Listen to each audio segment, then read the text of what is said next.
Hello students, once again I am in front of you with new chapter for class 6. Chapter name changes around us. Changes around us. It means हमारे चारों तरफ जो बदलाव हो रहे हैं, हमको उसी के बारे में जानना है कि बदलाव कैसा, किस टाइप का चेंज, हम किस टाइप के चेंज की बात कर रहे हैं। देखिए पूरी हमारे डेली लाइफ में, हमारे रूटीन में चारों तरफ बदलाव होते रहते हैं। कुछ चीज़ें हम गौर करते हैं और कुछ चीज़ें गौर नहीं करते। बदलाव तो यहाँ तक कि बदलाव हमारे बॉडी में होता रहता है। हमारी हाइट इंक्रीज होती है तो हमारी हाइट में बदलाव होता है। एक छोटा सा पौधा लगाते हैं, वो कुछ टाइम बाद बड़ा हो जाता है, उसकी हाइट में बदलाव होता है। लेकिन हम इन चीज़ों पर गौर नहीं करते। बारिश, मौसम बदलते रहते हैं, कभी बारिश, कभी धूप, कभी छाँव। तो ये सब चीज़ें क्या हो रही हैं? चेंजेस हैं, बदलाव हो रहे हैं। हमारे जहाँ हमारा घर होगा, हो सकता है वहाँ पे एक टाइम था कोई घर न रहा हो सकता है आज वहाँ बहुत सारे घर बन गए। तो ये क्या हुआ? बदलाव हुआ। इन्वायरमेंट में बदलाव हो रहा है, इन्वायरमेंट में बदलाव हो रहा है, हमारी बॉडी में बदलाव हो रहा है। तो हमको कुछ बदलाव ऐसे होते हैं कि जो एक बार बदल गया वो परमानेंट हो गया। जैसे हमारी बॉडी है, हमारी बॉडी की जो हाइट है, अगर एक बार इसमें इंक्रीज हो गई तो दोबारा डिक्रीज नहीं होगी। तो ये कैसा चेंजेस है? ये भी चेंज है, टाइप ऑफ चेंज है। टाइप ऑफ चेंज क्या है? चेंज, परमानेंट चेंज है। परमानेंट चेंज मतलब जो एक बार हो जाए और दोबारा करना ना हो। तो ध्यान बेटा, चेंजेस हमारे चारों तरफ जो बदलाव होते हैं, हमको उनके बारे में इसमें पढ़ना है। ठीक है? तो और जैसे आपके घर में सब टाइम हो रहा है, नहीं टाइम तो हो रहा है, 10 मिनट 15 मिनट है। तो बेटा इसमें जैसे भी देखो कि मम्मी का मूड सुबह अच्छा, दोपहर में मूड बदल गया, बदलाव हो गया, चेंजेस हो गए। हो लगता है फिर दोपहर में बदला, शाम तक फिर ठीक हो गया, फिर अच्छा सब कुछ हो गया। तो जो गुस्सा है, ये भी एक टाइप का बदलाव है, चेंजेस है। मनुष्य ह्यूमंस के इमोशंस चेंज हो रहे हैं। हो सकता है तुम बहुत मायूस हो, बहुत सैड हो, कोई एक ऐसी न्यूज़ मिली जिससे बहुत खुश हो गए, तो भी तुम्हारे इमोशंस चेंज हो गए, चेंजेस हो रहे हैं। तो ये सब चेंजेस जो होते हैं, इमोशन जो चेंज होते हैं, ये परमानेंट नहीं होते। इमोशनली जो चेंजेस होते हैं बेटा, ये परमानेंट नहीं होते, ये कुछ एक फिक्स टाइम के लिए होते हैं। ठीक है? तो हम लोग अपना चैप्टर स्टार्ट करते हैं। Our first topic is contraction.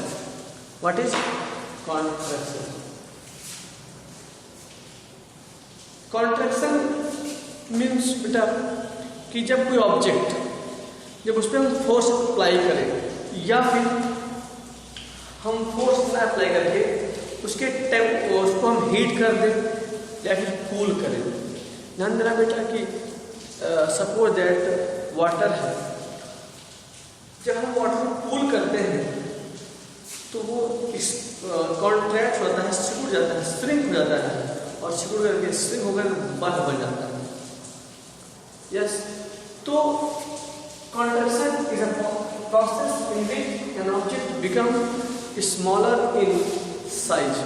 Contraction एक ऐसा प्रोसेस है जिसमें कोई ऑब्जेक्ट श्रिंक होकर के अपनी साइज में छोटा हो जाता है।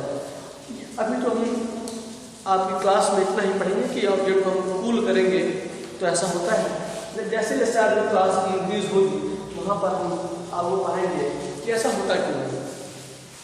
ये मॉलिक्यूल्स का ऐसा होता है, लेकिन अभी आपकी क्लास में है नहीं, क्योंकि छोटी क्लास है। जब आप 7, 8, 9 में जाओगे तो वहाँ पर आपको केमिस्ट्री में और डीप में पढ़ाया जाता है कि ऐसा होता क्यों है। तो a process in which an object becomes smaller in size, that process is called contraction. Our next topic is expansion. Expansion जो वर्ड बेटा ये बना है एक्सपैंड, किससे? एक्सपैंड मतलब होता है फैलना, बड़े होना, become larger in size, become bigger in size. ये होता कैसे है? सपोज दैट एक आयरन का पीस लो, आयरन के पीस को तुम हीट करो, गर्म करो, तो क्या होगा? वो फैलेगा, उसकी साइज क्या होगी? एक्सपैंड होगी। आप लोगों ने देखा होगा कि जो रेलवे के ट्रैक होते हैं, रेलवे जो ट्रैक होते हैं, दो पटरियों के बीच में थोड़ा सा गैप होता है। जब रेलवे डिपार्टमेंट पटरियाँ सेट करता है, जहाँ ट्रैक बनाता है, तो दो पटरियों के बीच में बेटा गैप छोड़ देते हैं। क्यों? क्योंकि उन्हें पता है कि जब गर्मी का मौसम आएगा तो जो पटरियाँ हैं वो आयरन की बनी होती हैं। गर्मी के मौसम में ये आयरन क्या होगा? एक्सपैंड होगा, फैलेगा, और जो इस गैप है वो गैप कवर हो जाएगा। ठीक, तो एक्सपेंशन क्या होता है? ए process in which an object become bigger in size और हीटिंग। हम लिख सकते हैं गर्म करने पर इसको लिखते हैं और an object become bigger in size or heating is called expansion. Our next topic is melting. What is melting? Melting is a process, you know, if you heat any solid substance like iron, sugar, silver, gold, chair, table, so after a fixed temperature they become melt. So what is melting? Melting is a process in which when we heat any solid substance, melting is a process in which when we heat any solid substance, it changes into the liquid state, and that process is called a melting. Please note down that different types of solid substance have a different melting point. इसका मतलब कि जैसे iron का melting point होता है बेटा 1535 degree Celsius. अगर हम आयरन को 1535 डिग्री सेल्सियस पर हीट करेंगे तो आयरन मेल्ट हो जाएगा। इसका ये मतलब नहीं कि जिस टेम्परेचर पर आयरन मेल्ट हो रहा है उसी टेम्परेचर पर आपका सिल्वर मेल्ट होगा, उसी टेम्परेचर पर गोल्ड मेल्ट होगा। तो गोल्ड का मेल्टिंग पॉइंट आयरन से डिफरेंट है। एक एलिमेंट है सोडियम, उसका मेल्टिंग पॉइंट होता है 78 डिग्री सेल्सियस। तो अलग अलग सॉलिड सब्सटेंस के मेल्टिंग पॉइंट अलग अलग होते हैं। उसके बाद बेटा हमारा changes are two types. Number first chemical change, number second physical change. What is chemical change? The changes in which new product are formed. The changes in which new product are formed. This type of change is chemical change. या फिर हम कह सकते हैं कि the changes that are permanently change. ऐसा change जो permanent होता है। For example,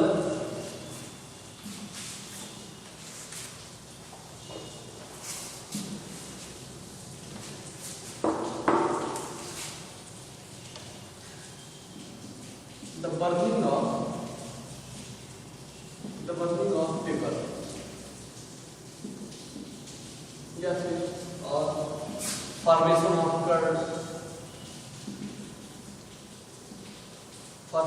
curd, या फिर increasing in height,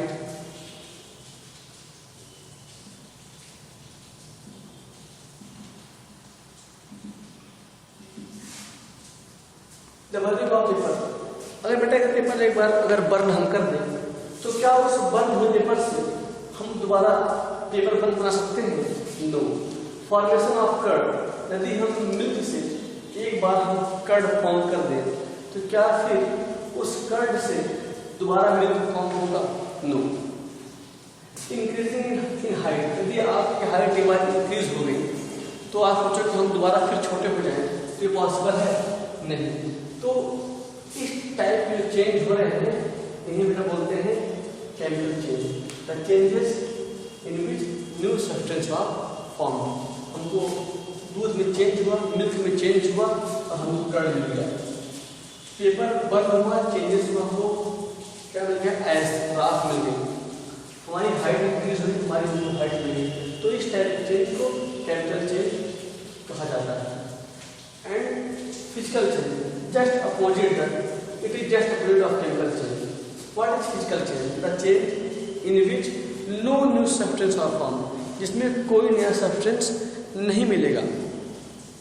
जैसे अगर हम एक कागज के पीस, पेपर के पीस को लें और उसको फोल्ड करें तो देखो उसका शेप और साइज चेंज हो जाएगा। यदि हम एक कागज के पेपर के पीस को लें और उसको फोल्ड करें तो हमें क्या मिलेगा? उस कागज का जो शेप और साइज था वो चेंज हो गया, लेकिन हमको कुछ नया सब्सटेंस फॉर्म नहीं होगा। यस, और जो हमने फोल्ड किया जब उसे हम ओपन करेंगे तो जैसा था वो वैसा फिर हो जाएगा और हमको कुछ नया फिर भी नहीं मिलेगा। तो फिजिकल चेंज क्या होते हैं? Changes in which no new substance are found, इसमें कोई नया सब्सटेंस फॉर्म नहीं होता। और this type of change is a temporary change. ये एक टेम्परेरी चेंज होते हैं, परमानेंट चेंज नहीं होते हैं। तो इस टाइप के चेंज को फिजिकल चेंज कहा जाता है। Okay, and next topic is reversible change and irreversible change. Reversible change, this is a sign of reversible.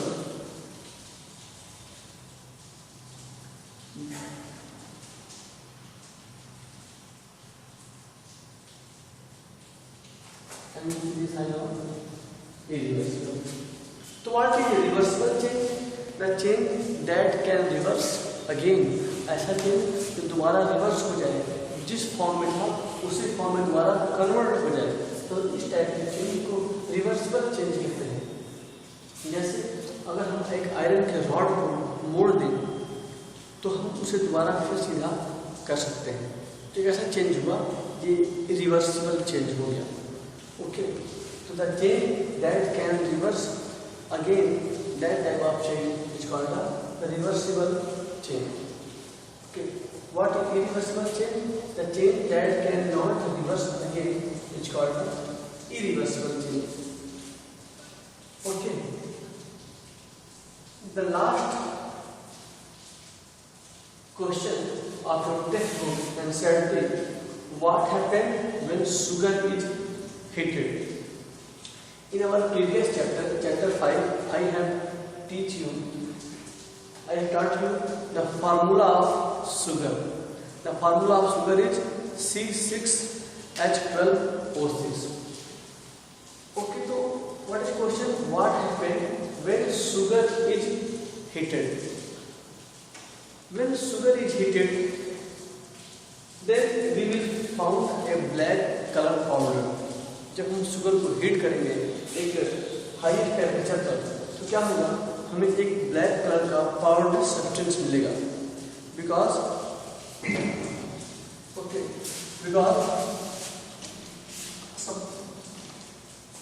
C6H12O6. This is an organic substance. What is organic substance? The substance in which that formed with a combination of carbon and hydrogen. ध्यान दें बेटा, दुनिया का कोई भी substance अगर वो carbon और हाइड्रोजन से बना है तो वो ऑर्गेनिक सब्सटेंस होगा। Okay, like H2O. H2O is organic or non-organic? This is a non-organic because carbon is absent. तो ध्यान बेटा, जब हम शुगर को C6H12O6 को हीट करेंगे तो क्या होगा? ये H इवापोरेट हो जाएगा, O भी इवापोरेट हो जाएगा, बचेगा केवल C.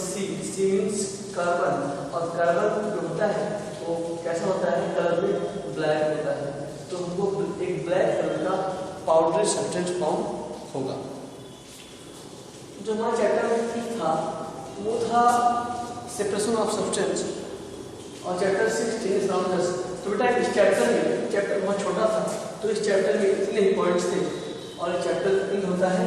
हाँ, आपको नेक्स्ट चैप्टर मिलेंगे चैप्टर 7 अगले वीडियो में। Thank you.